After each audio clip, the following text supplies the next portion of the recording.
Okay, Pilar, you can hit record. Perfect. Yeah. Okay, thank you everybody for coming. I see we've got a well of a crowd. Thank you all for attending this webinar that's going to be presented by Jenna Harvey and Anna Carolina Ogando on knowledge co-production. Can everybody hear me? Just before I start. Yep. Yes. Yes. Good. Great. Okay, so I just want to provide some kind of brief remarks, background remarks around this idea of co-production and kind of where it comes from and what use it is to us as WIEGO as we move forward in the work that we do on trying to ensure the inclusion of informal workers in policy discourses, in the economy, and in cities. I think one of the first points to make is that this idea of co-production has become de rigueur. It's been used. It's now used in policy circles, in research circles, in the public sector, in the social justice sector. So everybody's sort of cottoned on to this idea of co-production. And one thing is that it makes it really difficult for us to grasp what exactly is this idea of co-production. What is it?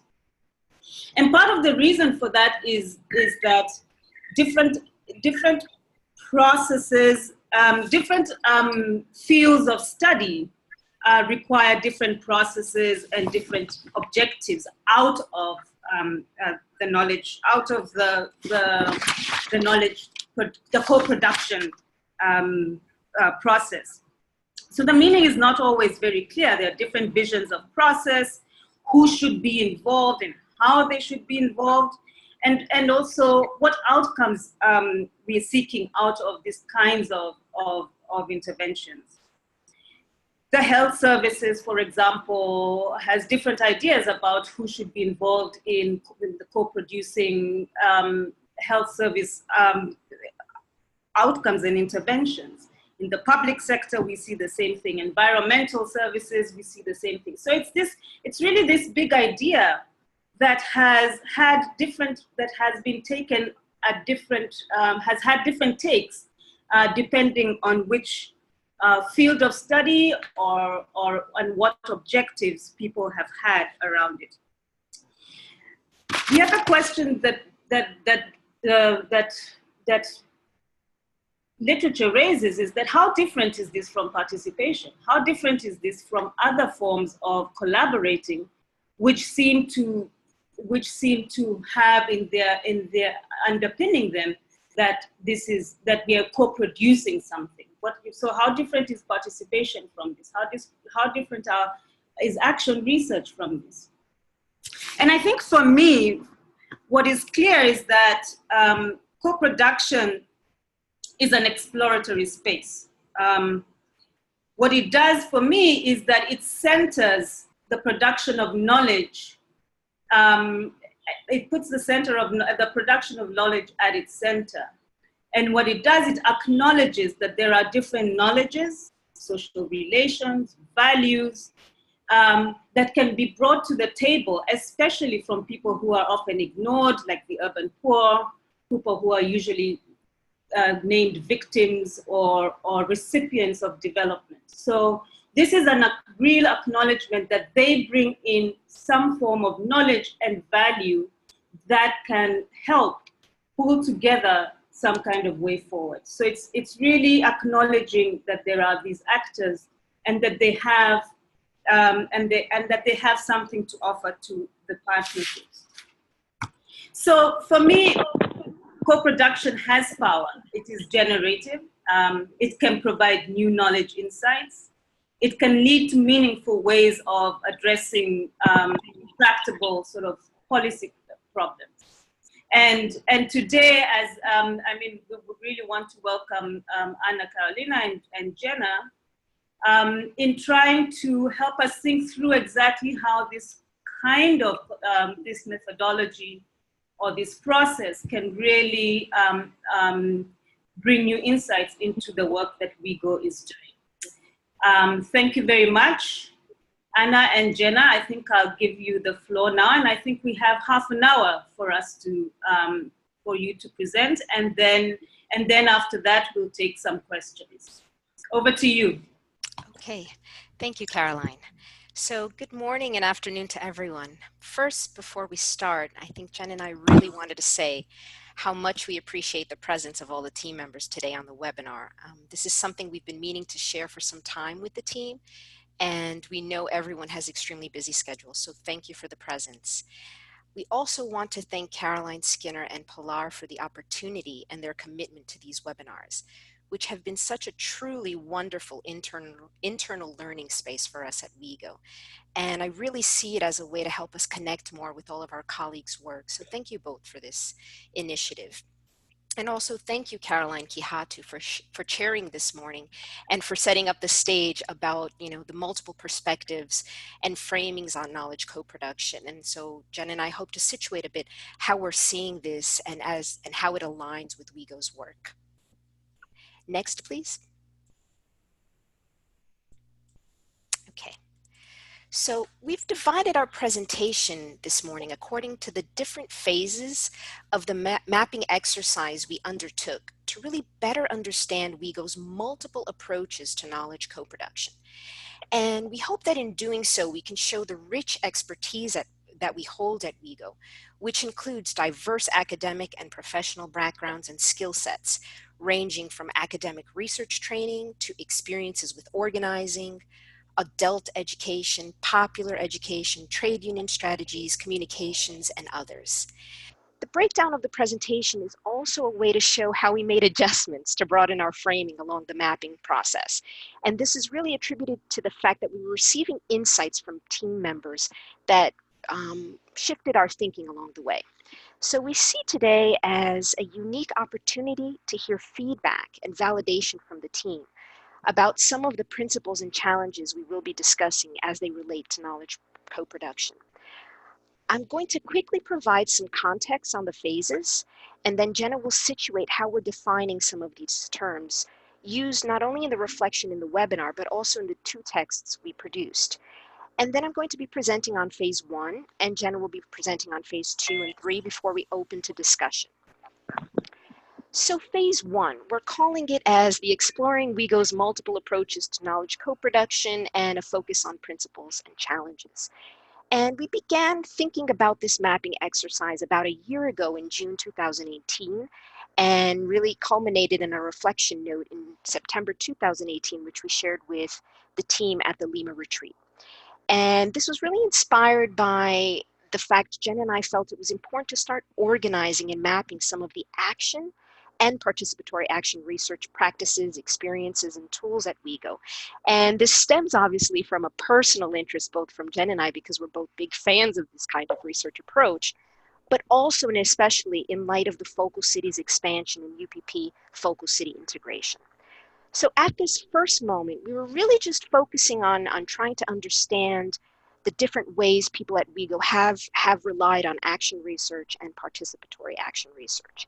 But again, in the middle of the process, we realized there was a greater need, especially given the expansion of the team, to really focus our question on the different experiences of knowledge production at WIEGO. And then we moved on to phase 2, which was really building from what we had in the first stage, but we were invited to write a chapter for a research handbook on the informal economy. So we really took the opportunity then to think about co-production as related to 2 specific cases at WIEGO, the IEMS and the Gender and Waste Project. So we worked on this chapter from November 2018 and finalized the draft in January 2019.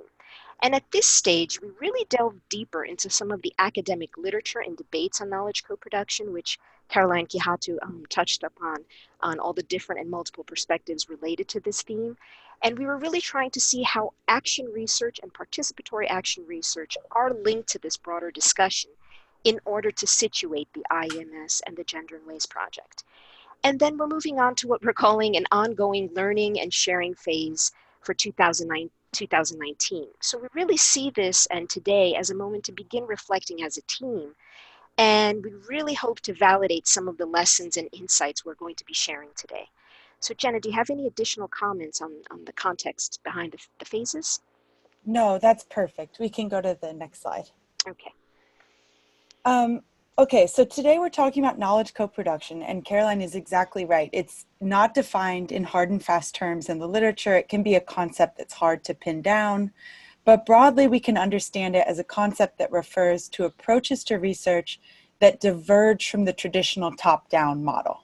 So it aims to move from an extractive to a more democratic approach to generating knowledge, where non-academic participants are involved in the research, not as research subjects, but as co-researchers and collaborators. And so it's an approach that challenges notions of where valid or legitimate knowledge lies, and based on the premise that we're all experts on our lived experience. It's actually historically been associated with urban service provision and community participation in service provision, but recently we're really starting to see co-production referred to as it relates to research and knowledge co-production. So although it's broad, we can trace a few distinct traditions within it. The first is action research, which is oriented towards problem solving and action in the real world with groups that are affected by those problems. It can involve any method or mix of methods deemed appropriate to, answer the question at hand, and it can involve varying levels of participation. Participatory action research, or PAR, is often used interchangeably with the term action research. They're very similar. They're both oriented towards knowledge for action rather than, for its own sake. But there are differences, important differences between the two. PAR has distinct roots in the global South. It's explicitly concerned with power and with producing information that can be used to counter injustice, structural injustice. So it's an explicitly political approach. It has its origins in the teaching of Paulo Freire, among others, who many of you have probably heard of. Our friends Sonia and Anna certainly have heard of Paulo Freire. As you can see from the photo here, this was taken at a recent protest on the streets of Belo Horizonte against cuts to education. And Sonia's sign says, Paulo Freire didn't study at Harvard, but Harvard studies Paulo Freire. So we're all super fans, to say the least.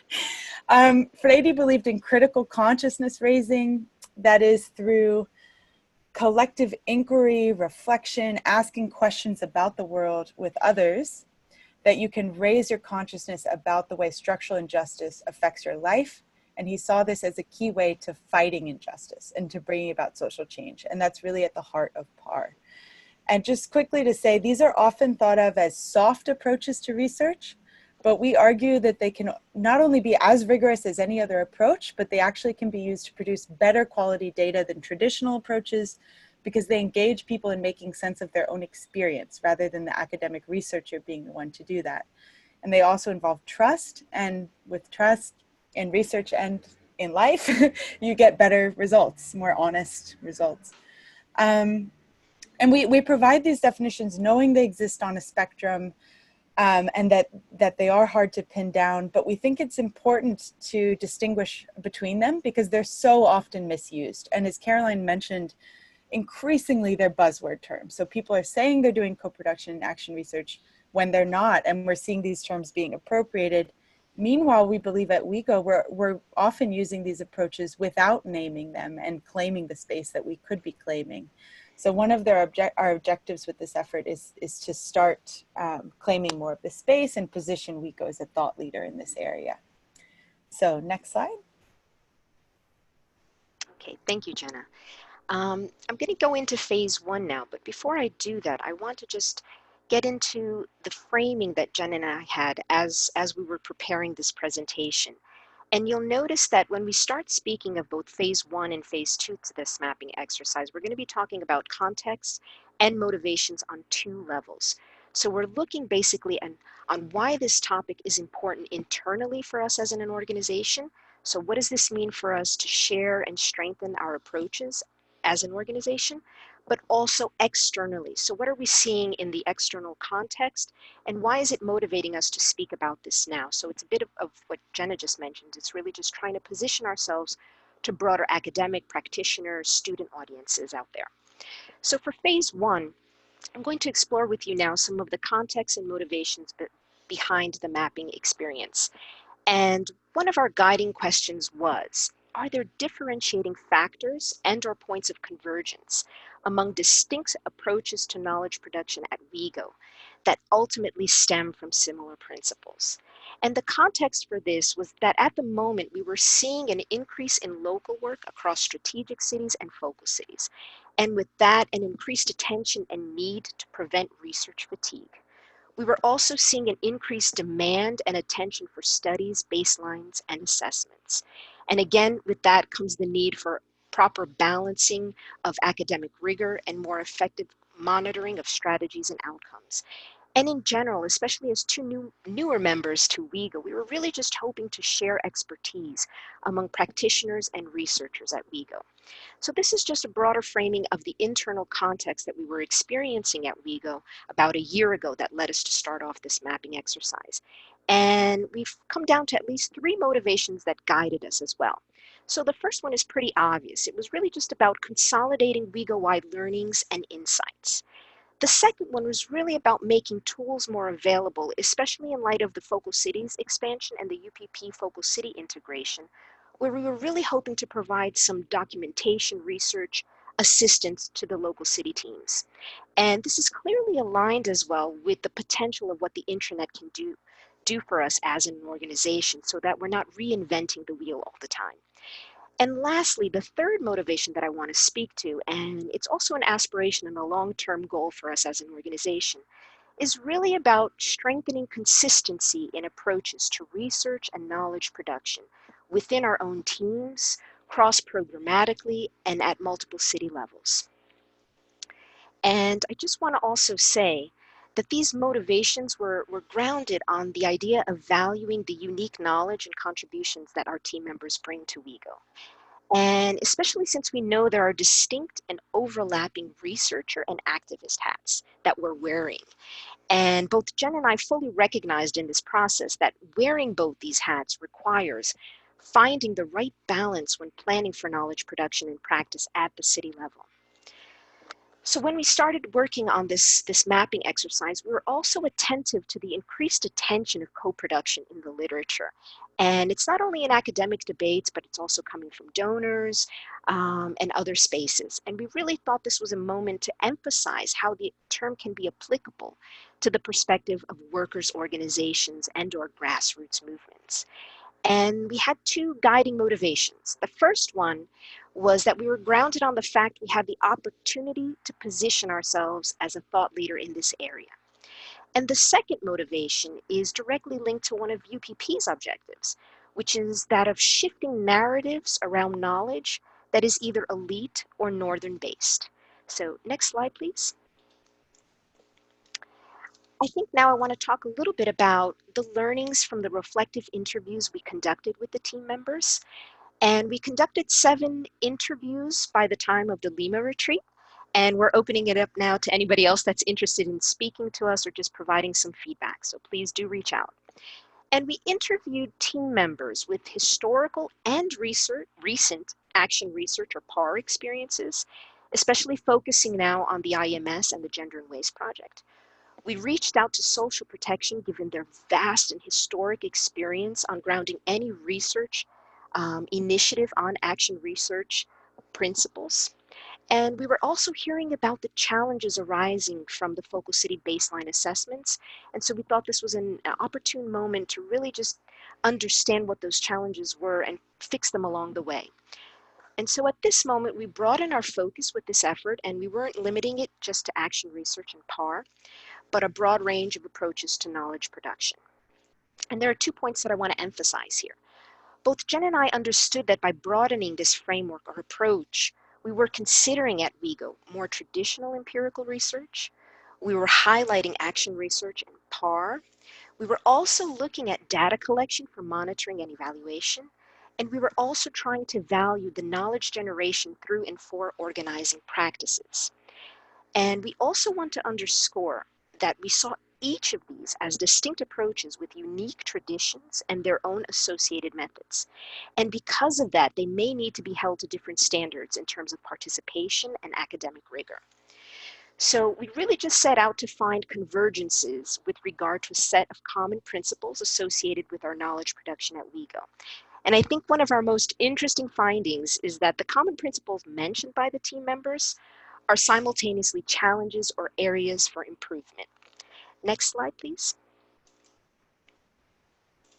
Okay, so now I want to talk about some of the principles and challenges that we discovered along the way. And we were able to categorize them into 6 common principles related to what we're calling WIEGO's multiple approaches to knowledge co-production. And it's important also to mention that these shouldn't be read as a complete or agreed upon set of principles. And that's in many ways why we're here this morning, to really just hear about points we're missing on and what more we can think about together. And also, in many ways, these are also themes that cut across multiple areas of WIEGO's work. But due to the time constraint this morning, I'm going to just briefly highlight the main assumption and aspiration linked to the principle and some of the challenges. Okay, and some of the challenges we noted from the interviews. But if you go back into the reflective note that we shared and that we presented at the Lima retreat, we get much more into detail about what the aspiration is, several WIEGO achievements related to that principle, and then all the challenges we were hearing from the interviews related to the principles. So the first principle that I want to speak to is the idea of building trust.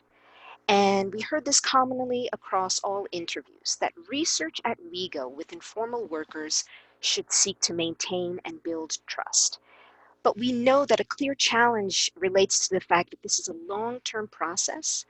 It involves attention to complex local dynamics and forces that are continuously shifting.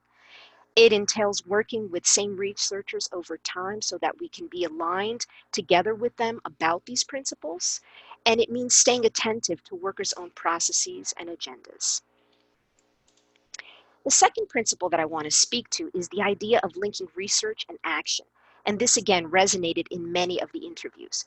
So the idea here really is that research should always link back to action-oriented objectives that aim to create change in informal workers' lives. So in other words, research cannot stand on its own if it does not provide a way to improve the lives of informal workers. One of the key challenges here is that as we look at policy and regulatory frameworks, we're always struck by the need to harmonize the priorities we identify at WIEGO with the needs and demands coming from the MBOs. And since we're speaking about research processes and knowledge production, the third principle I'm going to speak to now is absolutely fundamental, and that's the idea of upholding rigor. And a clear aspiration for us at WIEGO is that while many of our research processes are oriented towards action, that does not mean they equate a lack of rigor. And so I really just want to stress that last point, especially as we continuously position ourselves to academic audiences. And we heard this a lot again in the interviews, that as an organization, as we're expanding, there's still a need for greater attention, planning, and rigor in designing research projects or interventions at WIEGO. So some key priority areas that we highlighted include the need for improving field notes that are detailed and capture nuances and changes in dynamics with informal workers, but at the same time being respectful to the local city dynamics so that we're not overburdening teams. It means establishing basic guidelines on sampling, sharing those, discussing those with team members before we even head out to field. It means carefully constructing hypotheses that speak back to WIEGO's theory of change. It also means carefully and intentionally choosing methods for answering specific research questions. So that really means that we know that we're going down the path that's going to answer the questions that we want. And it's also about considering the ethical issues that can emerge in field work. So the fourth principle that we heard a lot about is centering workers' voice. And here there's a clear commitment to the belief that informal workers are experts on their own livelihoods and experiences, and thus best positioned to speak on their needs. And again, we're consistently striving to harmonize informal workers' expertise from lived experience with WIEGO's technical and policy expertise. But the challenge here is really related to time and resource constraints because it's often difficult to pursue knowledge production in a way that truly centers workers' voices. And again, that's because research takes time and trust. It often involves innovative and non-traditional methods. It involves special training for field researchers and consistent feedback loops to workers' organizations. So these last few points are really clearly aligned to the first principle I talked about, which is building trust in the research process. The fifth principle that I want to speak to is the idea of always critically assessing power dynamics. So what we aim to do at WIEGO is avoid power imbalances and undemocratic practices, both within worker organizations and between WIEGO and worker organizations. But the challenge here is precisely getting the right balance in terms of the level of our involvement. So we had clear examples in our interviews of people mentioning the dilemma of when do we step back, because that can leave workers unprepared. But then again, on the other hand, do we step forward too much, because that can create a problematic power dynamic for us. And lastly, I want to talk about a sixth principle that we uncovered, which is the idea of harmonizing grassroots priorities with global debates. And this isn't anything new to anybody here on the call today. So the main idea is that it speaks to the commitment to finding leverage points for connecting local grassroots priorities with global debates and vice versa. But again, the challenge we've heard numerous times at WIEGO is how do we effectively translate, and when do we effectively translate the global debates to the grassroots? Because they may not necessarily be connecting with the priorities identified by informal workers and MBOs at a given time. So these are some of the key learnings from this first phase of the mapping exercise. And we really use these reflections to strengthen some of the critical assessments we made regarding the IEMS and the Gender and Waste Project as we moved into phase 2. So Jenna, it's up to you now. Okay, so phase 2, next slide, Pilar. An opportunity came up last year, as Anna mentioned, to contribute an article to a research handbook on the informal economy, edited by Jacques Charmes. And we saw this as an opportunity to expand on the work that we had started, sort of broadly defining WIEGO's approach to knowledge co-production by going deep into these two very significant cases for WIEGO. The IEMS as our largest experience with action research, and also possibly one of the largest action research projects that has been done. We've scanned a lot of this literature, and transnational action research is not common. And the Gender and Waste Project, which was a participatory action research effort where WIEGO and waste pickers from the national movement in Brazil worked together to design a process of critical consciousness building, inquiry, and reflection on gender dynamics in the waste sector and the movement in Brazil. So there's been a lot written on these cases, but we wanted to reflect back on these two experiences with these current questions that we had in mind about defining WIEGO's approach and how we want to approach research in the future and what principles should guide that. So externally, the opportunity was to influence a key audience. This was a research handbook, so we're hoping to reach prospective researchers about the potential of these approaches and also to make the argument that these are legitimate, valid approaches to research and to position WIEGO as an innovator in this area. So next slide.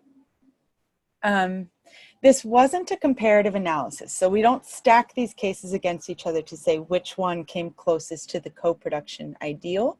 Rather, we say, we know there's no co-production ideal, so let's look at these two very different cases in terms of methods, approach, scale, resourcing, and map these not against each other, but against a co-production framework to say, what are the trade-offs of going down one road versus the other, and what can this tell us about how we approach future research? And then we wanted to extrapolate those lessons to say, what is the potential of this approach now in this current moment of increasingly repressive and undemocratic environment to build capacity and knowledge from the grassroots? Like, what opportunity does this offer us now? So next slide. The first thing we did with this paper was we used it to consolidate all we had learned in phase 1 about WIEGO's approach.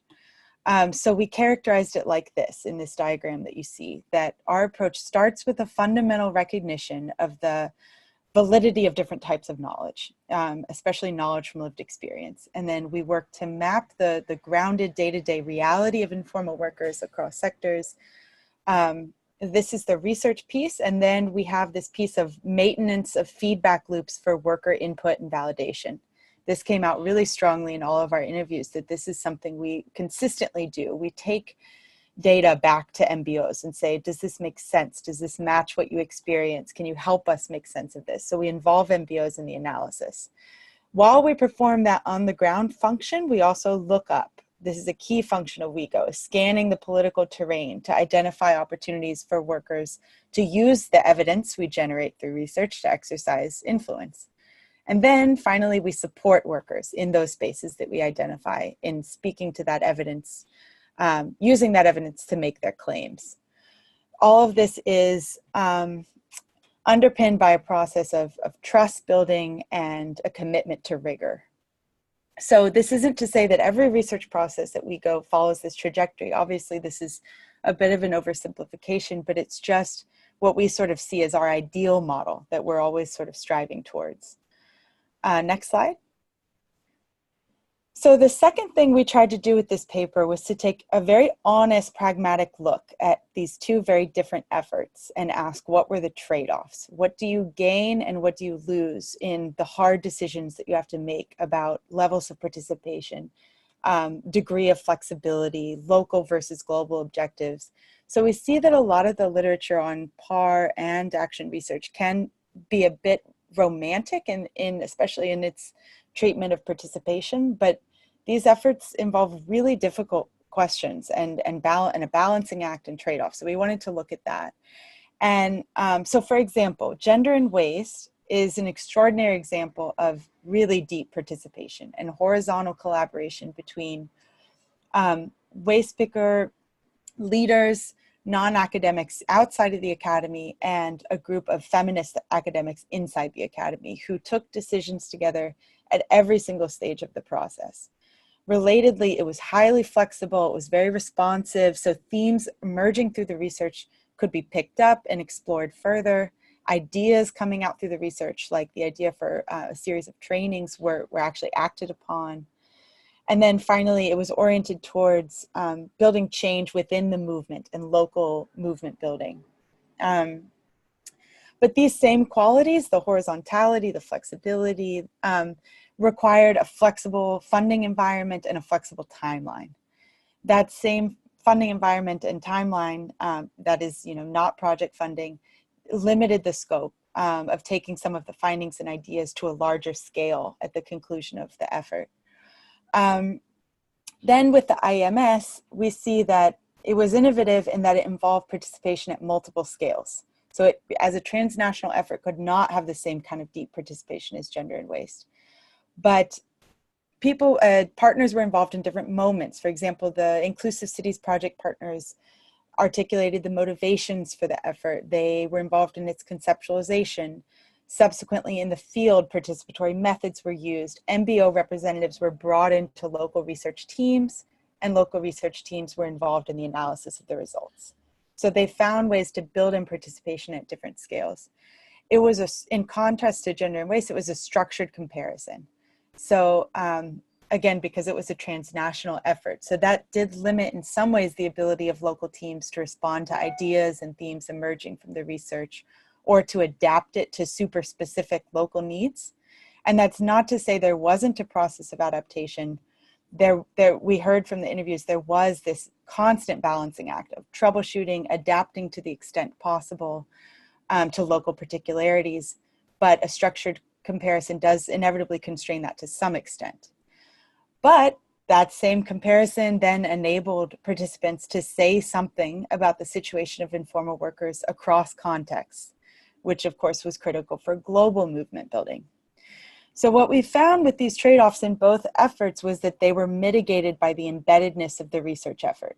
So in gender and waste, if there was some constraint in taking ideas to scale afterwards, the participants, the women waste pickers who were involved, are embedded in the movement.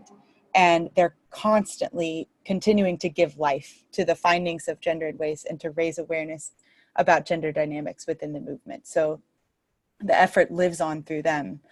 In the IMS, it was embedded within local MBOs and also to some extent within our global networks. So even though WIEGO focused a lot of energy on supporting workers in using the results in global advocacy, some of the MBOs were able to put the results to use for local advocacy as well after the effort had concluded. So yeah, just to say, a key lesson for us was that in these efforts, there are trade-offs. It's a constant balancing act. It means multiple skill sets at play that go far beyond an academic researcher skill set. You have, popular education, the ability to navigate difficult political dynamics, logistics, all of these different skill sets at play. It requires a constant attention to horizontality, even when there are constraints in terms of funding and timeline. And it involves a constant attention to creating spaces within the process for planning an agenda for how to use the results afterwards. But the embeddedness is a key factor in making those things happen. So next slide. And then we use these cases to reflect on the potential of co-production as a political strategy. And so some of this may sound idealistic, aspirational, but we would argue that's sort of the point, because co-production is by nature an aspirational project. And it's actually often talked about in the utopian literature. And so that being said, this is a great time for it, because we could use some aspiration and hope in these contexts of misinformation, repression, closing space for civic participation.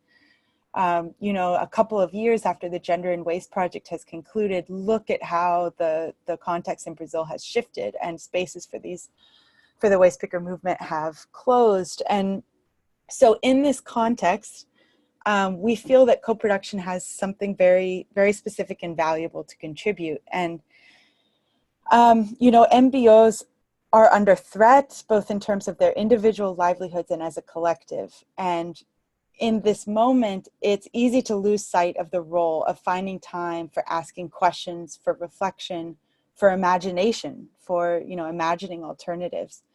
And by approaching our work with MBOs through a framework of knowledge co-production, rather than just projects or just pure advocacy without this stage of knowledge co-production, we can create those spaces for them.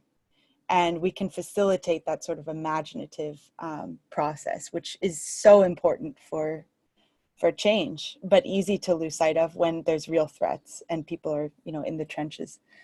Then through these processes, we see that MBOs can become stronger in ways that are really important in this moment, where MBOs are faced with this dual challenge of needing to strengthen democracy and capacity internally, and then also fight off threats externally and work to identify political opportunities. So for example, with Gender and Waste, we saw that it contributed to internal democracy building within the movement, because the women involved took back this gender awareness that they had and created spaces for discussing gender within the movement. With IMS, we saw that it resulted in these resources and tools, evidence, that are critical for external struggle, especially as we see increasing misinformation about informal workers and often in general. And then finally, we wanted to say that knowledge co-production doesn't just offer potential for MBOs and grassroots groups. It also offers an opportunity to academics who are also affected by the current environment, where there's an unprecedented skepticism of expertise. We think it offers an opportunity for transformation. So, how can academics put their skills and knowledge towards the resolution of real world problems, and to mobilize the power and the financing of academic institutions behind grassroots groups and in the service of grassroots groups? So rather than fighting to defend academia as a site of expert knowledge, we would argue that academics can use co-production as a way to transform their approaches and support change. So next slide. The phase that we're in now is we've done this broad exploratory mapping work that Anna described. we've done this deep dive into two of our specific efforts, and we've drawn out some reflections, not only for WIEGO, but also for the potential of this work in the larger movement. And so now we really want to hear from the team and find ways for brainstorming some challenges that have come out through this process. One of which is, and these aren't necessarily new, but we know that we need to find ways to share the diverse approaches to knowledge co-production that we have at WIEGO and their associated objectives. So making these resources, tools, and knowledge more available across the team, unearthing some of the really rich knowledge that team members hold in different traditions and of different experiences. And this relates to the challenge of finding ways to foster knowledge sharing across the research activist divide at WIEGO, which we know is a false divide because we're all sort of wearing these different hats increasingly at different moments. And then also, we feel a big challenge for us is getting internal consensus on and commitment to the principles guiding WIEGO's approach to knowledge co-production. So when Anna and I were doing this work, we found ourselves constantly asking, is this right? Would people agree? Are these the principles that we do aspire to? And if so, how can we find a way to be consistently upholding those principles given the increase in demand for different types of data and evidence, with increasing baseline assessments, with more traditional research? Just as the organization expands, the demand for research is greater. And so as that expands and as more people are involved in it, how can we continue to uphold these principles? So yeah, those are just some challenges we pulled out, but we'd really like to hear from everyone either on this call or afterwards. This is an ongoing process of what you think about what we've done, and if you have any ideas for taking this forward. Yeah, so I guess I'll leave it there unless, Anna, you have anything to add to this last slide or any of what I presented on. No, I think that was great, Jenna. Thank you. Thank you so much. Thank you, Jenna. Thank you, Anna, for an excellent presentation. I think we now have 17 minutes for discussion, and let's just get straight to it. If everyone looks at their screen, at the bottom of the screen, there's a participants, it shows participants and 17. If you click on that, there's something will come up and it says mute me or raise hand. So if everyone could use that function to raise their hands, and I can see who's raised their hands and who wants to make an intervention, ask a question, etc. So please go ahead and raise your hands. I see Sarah. And I think Rhonda was asking if we could put the principal slide up again, if that's possible. And Rhonda asked, yes. Pilar, please put the principal slide up again, the one that began with building trust, I think. Okay, Sarah, please go ahead. Sarah? Hi, sorry, I had to figure out how to unmute myself. Thank you guys so much. That was so useful, and it's been I don't know, it really consolidated some things for me that I've been thinking about, especially now that I've been back in the US context. And one of the things that I've noticed here that is this kind of like separation between research and organizing and movement building. And this made me kind of realize that was like something that was confusing me. And so one of the things I wanted to ask was kind of how this relates also to organizing and to WIEGO's ideas around movement building. Do you see that there needs to be still kind of a separation between research or just action research? Is it that bridge between those two roles that we have? Anna and Jenna, I'll take a few questions and then hang over to you. I see Vanessa's hand up and Katya. Please, Vanessa, go ahead, and then Katya. Thank you. Thank you so much. Thanks, Caroline. Thanks, Anna and Jenna. My questions and comments, I think, are centered around the principles. A question that comes up for me is, how do we, and do we want to do that, I suppose is the question, ensure a rigor in some of our work that doesn't, you know, from the point of inception is not necessarily with a research intention, but as the process of the organizing work on the ground, we might find a lot of useful information. So there's, you know, new knowledge produced, there's knowledge production, but not with a not consciously from a point of departure of, well, we're now engaging in a research process. So it might lack the rigor required for research, but how, you know, is there a way that we want to do this? Is this something that we should think about? How do we capture that knowledge production and for WIEGO's purposes, for purposes of movement building, is the one question I had. And then the other point I wanted to make around the power dynamics and the critical assessment of power dynamics.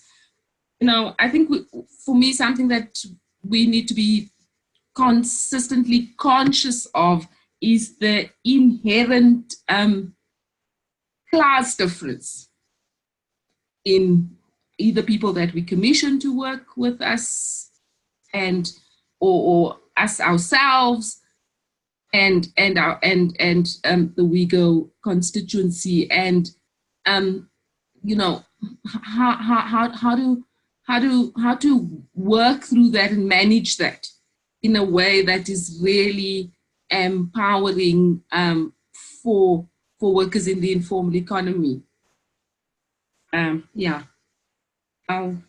Those are my 2 points. Thank you, Vanessa. We'll take Katya and then hand over to you, Jenna and Anna.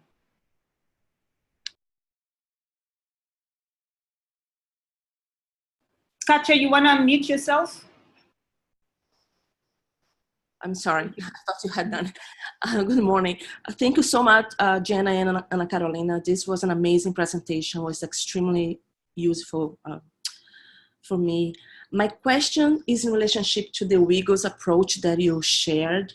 I was wondering, in your assessment and mapping, did you come across any of the mapping and grounding the reality of the informal workers, any of the mapping done in any case was a variation of approaches within that mapping exercise? Have you find a very specific participatory mapping approach done with the informal workers across any sector? That's one thing I was wondering, and if you can share. Anna, would you like, Anna, Carolina, and Jenna, please go ahead and try and respond to those questions. Thanks. Okay.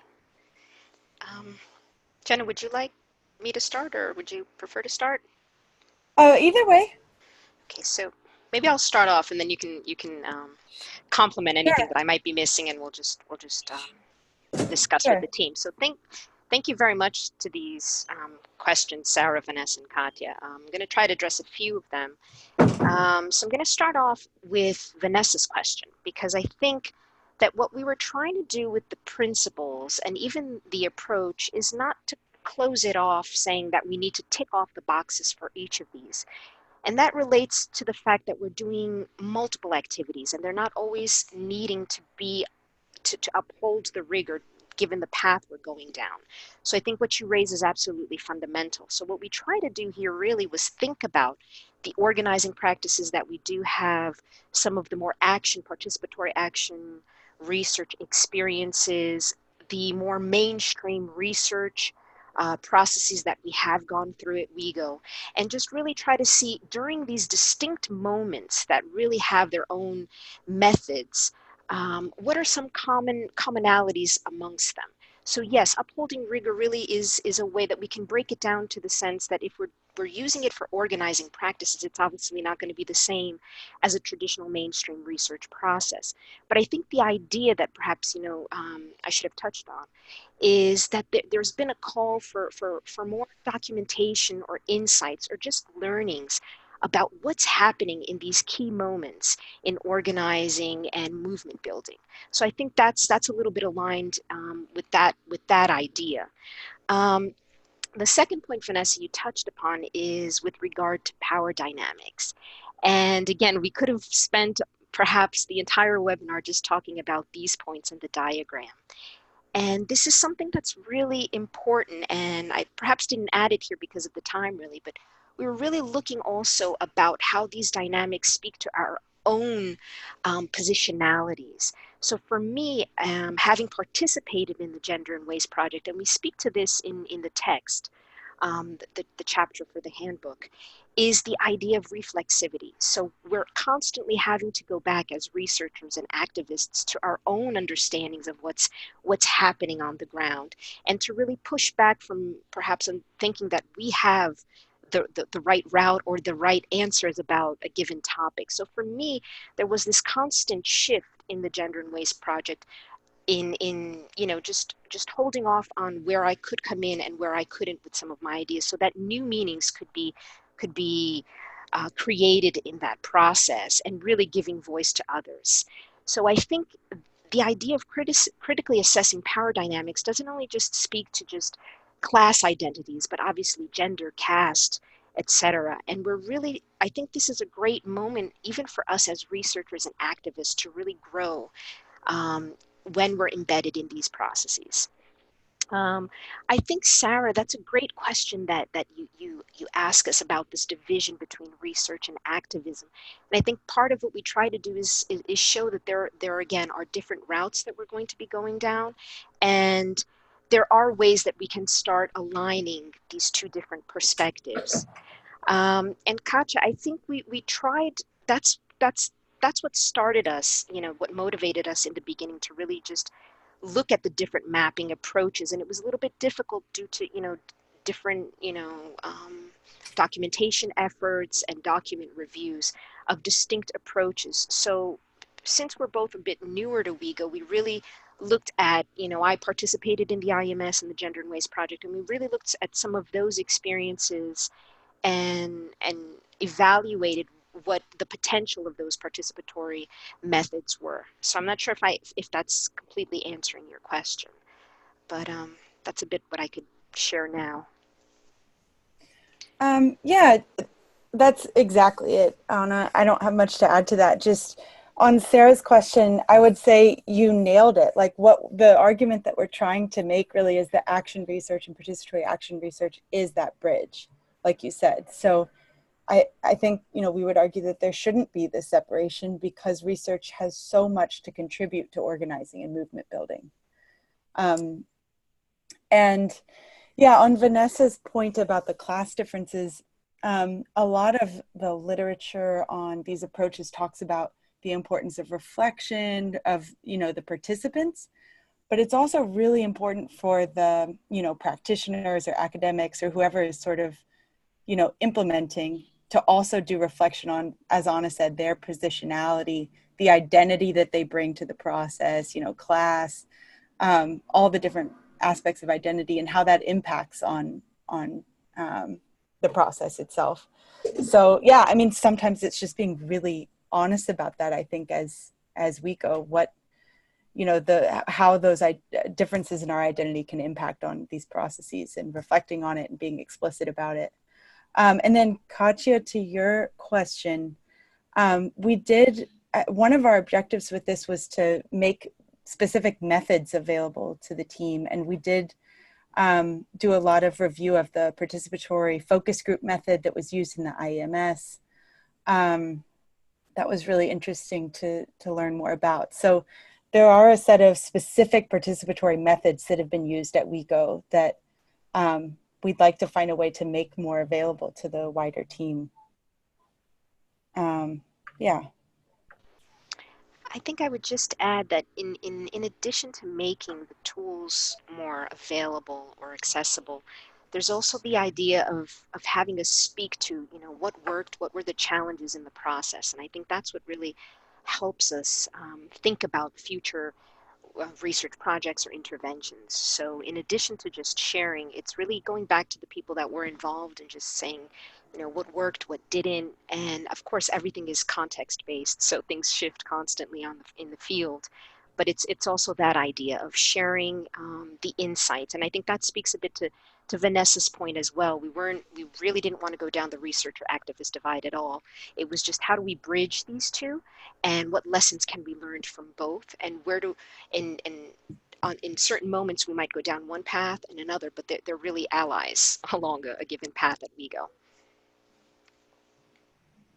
Thank you. I don't see any hands, but I'll just open the floor up for anybody who. Oh, I see Sonia. It's just in case, Sonia, just in case anybody else doesn't know how to use the raise hands. After Sonia, just unmute your mic and speak. We have 5 more minutes. Sonia, go ahead. No, it's just a general comment that I don't think we need to be to look at co-production only with the lenses of research, because it is a way to also approach the intervention projects that we lead on, even if it doesn't have any more explicit research components. So just to raise that, you know.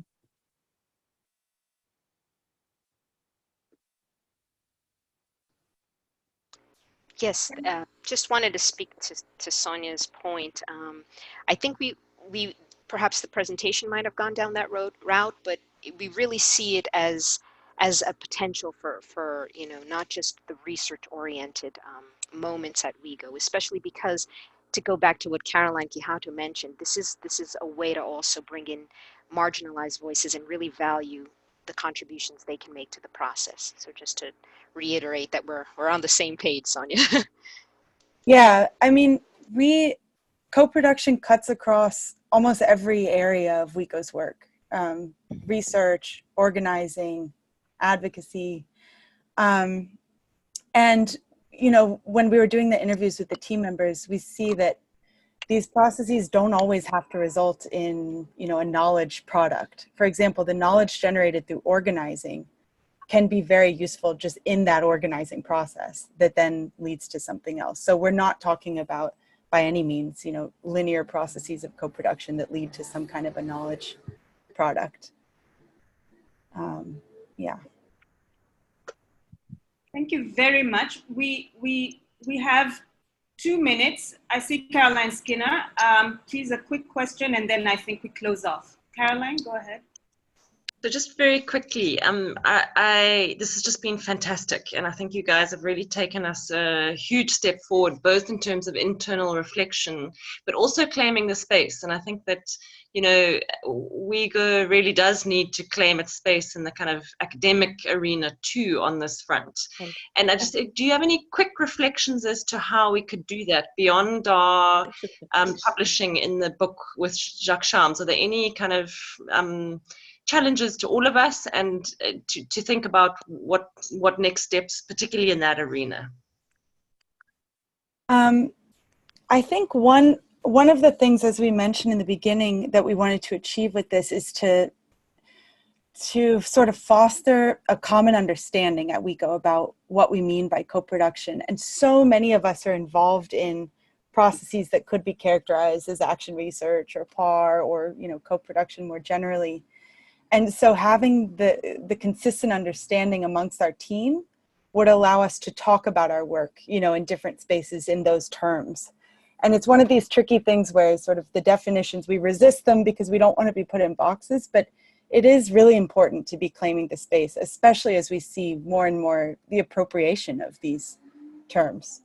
I think so. One is just having a common language around this and deploying it, you know, in different moments that really over time begins to position WIEGO as a thought leader and innovator, and yeah, and then also writing about it, not only in the academic literature, but finding ways to speak to more of a practitioner audience about what we're doing.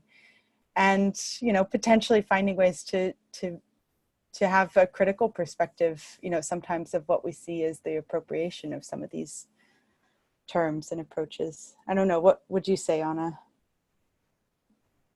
Sorry, I was mute. I think you covered it really, Jenna. It's really speaking to, you know, how we can move forward in a common language that's respectful to all of our traditions and practices.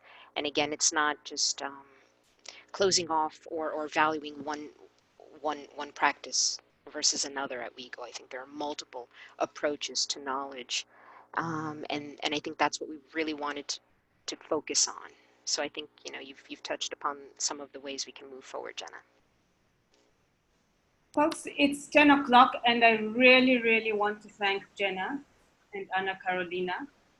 I think it raises the bar in terms of how we think about what we're doing, not only in the knowledge space, but also in how we approach our interventions on the ground. And when I hear all the contributions you've made and the presentation that you've done, you know, words like decolonizing knowledge come to mind, subverting power dynamics, theorizing from the global south, appreciating and elevating the knowledges of people who have been erased from these kinds of discussions. And I just want to thank you very much for this. And there are many more things to discuss here, and I hope we can have a follow-up. But I'll hand over now to Pilar and Caroline to tell us about the next one and close off. Thank you so much to both of you. And thank you, Caroline, for your lovely chairing. So just to say, I'm going to give a plug for our next webinar, which is on the 11th. Pilar will correct me if I'm wrong. And it'll be a different register. We're looking at how to strategically use comms. So Kendra, Tulua, and Megan will be giving us a very fun session. I think it's going to be quite interactive. And just to encourage you all to come to that. But also to say we'd love some feedback on the webinar, the webinars in general, and we're very open to offers of giving webinars. So any ideas on further content you'd like to hear about, if there's process suggestions, please, just raise them. Pilar, do you have any other issues you'd like to raise before we end off? No, thank you so much, Anna and Jenna. This was absolutely incredible. The only extra information that I'd like to share with everyone is that, as you know, we record these sessions. So we will be sharing the recordings for you to, again, look at it on your pace. And we encourage you to share it with your team members. And a question for Jenna and for Anna is, if you have a particular set of group of people that you would like to receive the recording and to get some feedback about it, please let us know as well, because the idea is to make sure that we watch this kind of webinars as much as we can within WIEGO. So we want to get it on the hands of everyone, and that's the idea of the recording. So that's my only comment. Great. Thanks, everybody, and look forward to seeing you in a few weeks' time. Thanks, everyone. Thanks. If anyone has any additional thoughts or comments, please feel free to reach out. Yes, it's an please do. ongoing